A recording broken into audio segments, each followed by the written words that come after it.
Hey everyone, in this video we're going to be talking about piece coordination in chess, what exactly that means, and how you can start keeping an eye out for these concepts in your own games. So piece coordination, as the name implies, means that your pieces are all on squares that are working together towards a common goal. That goal might be winning material, it might be checkmate, it might just be the strategic goal of controlling a certain square that's really important. When your pieces are uncoordinated, meaning they're kind of spread out all over the board, they're not being protected by pawns, they're not protecting each other, that can often lead to you losing material or it being a little bit easier for your opponent to find targets in your position. So our examples today come from positions that I got out of some recent blitz games that I played, and starting off with our first one, we have the white pieces in this position.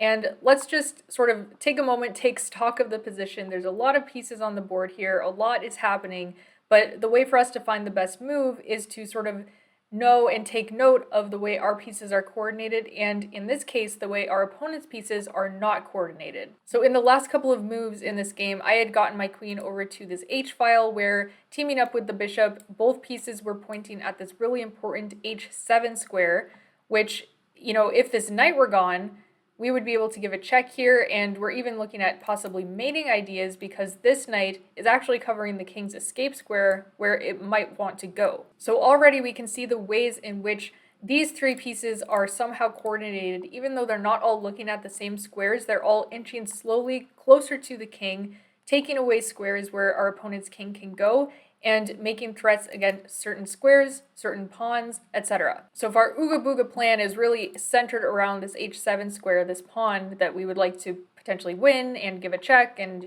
make all those threats up there, another idea to get another piece involved in this game would be to do a rook lift. Bring the rook up here, slide it over to the h-file, and add yet another attacker down towards this h7 pawn. So that's a nice long-term idea, but of course on every single move, we need to be asking ourselves, okay, what does our opponent's move do, and does that affect the plan that we had before? So my opponent had just played the move rook to f6, which I imagine the idea was to slide the rook over to h6 and try and trap the queen over there.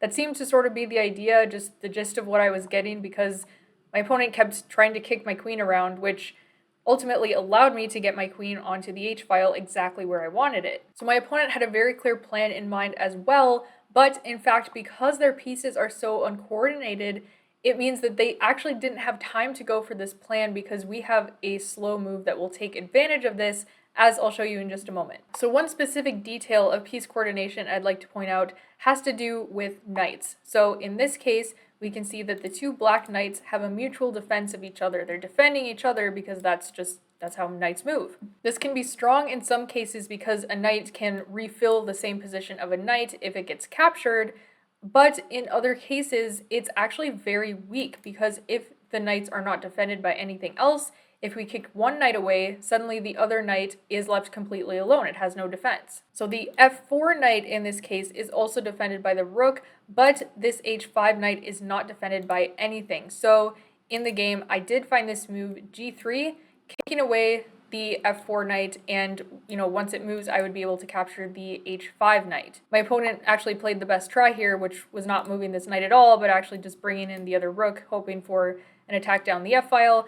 But I was able to just capture the f knight for free, and I'm up a piece. I'm pretty happy here. And we can continue to see even in this position how their lack of piece coordination affects my opponent here, because this h5 knight actually just cannot move anywhere. It can take this pawn, but then suddenly we get this check. The whole plan we were trying for before, it suddenly comes to fruition. So our pieces are still super well coordinated, while our opponent's position is just really falling apart here. And that all goes back to this position where our opponent made this premature rook lift, attempting to trap the queen or maybe, just double the rooks on this file, but they just didn't have time to do that because their pieces were not coordinated. It's also interesting because a lot of times I think we think of piece coordination as pieces controlling or occupying the same squares. So in this case, both this knight and this rook are controlling or occupying the f6 squares. But there's a difference between controlling and occupying a square.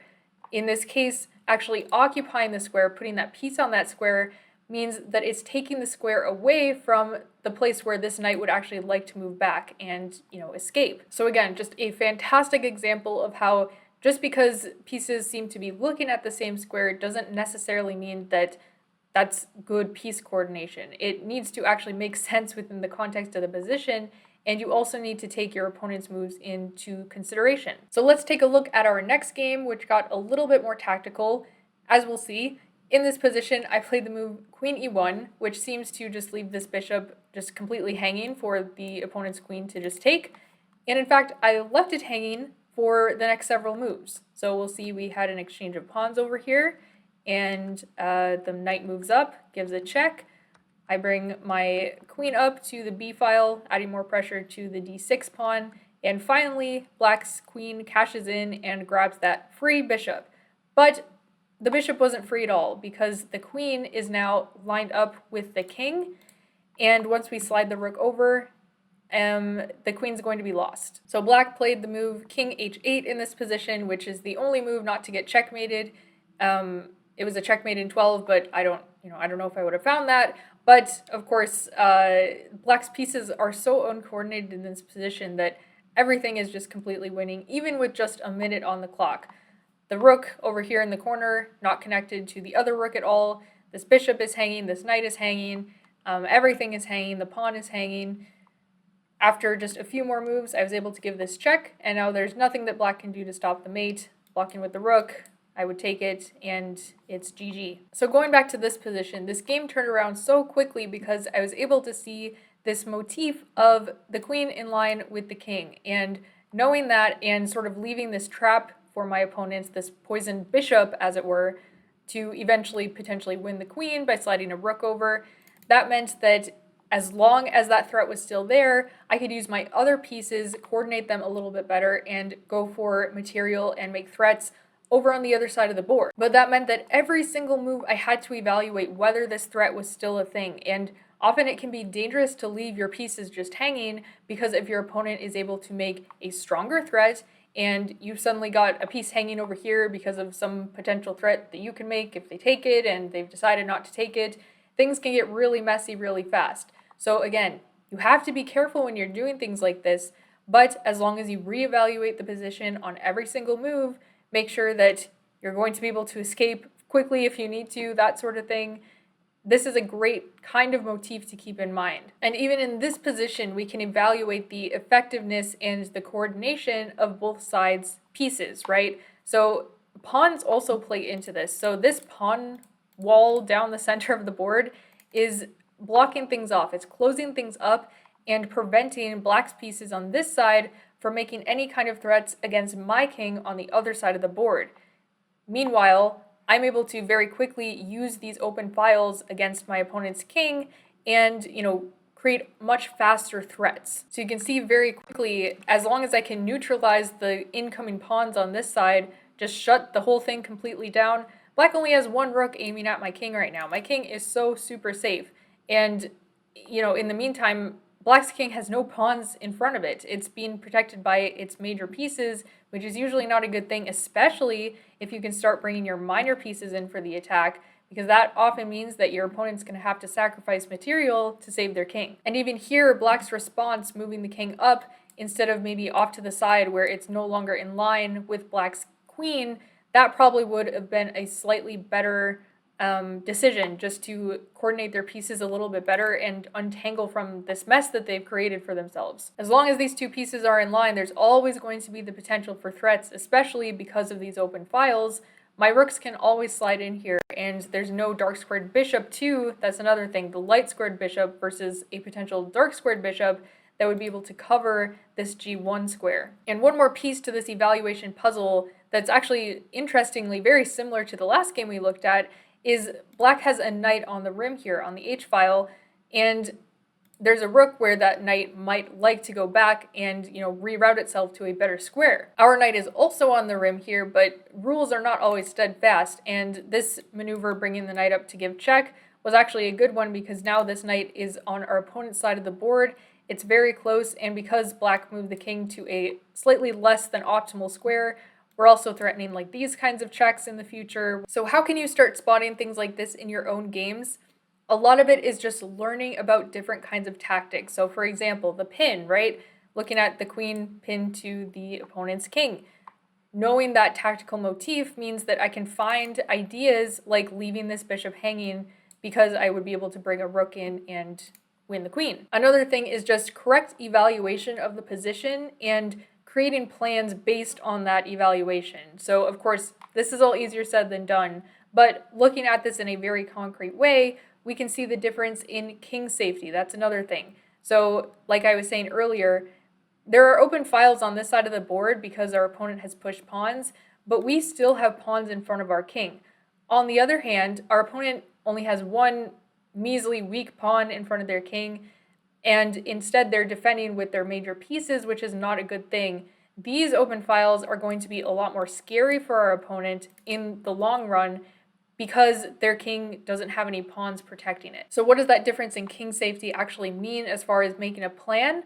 Well, it means that we know that we can actually be a little bit more aggressive in this position, going after the attack because we know that our opponent's king is not safe and our king is. We don't really have to worry about any counterattacks because even if this bishop were to come in and check, once the rook is theoretically moved, like we just move over and we're fine. Like everything is just completely shut down in this position.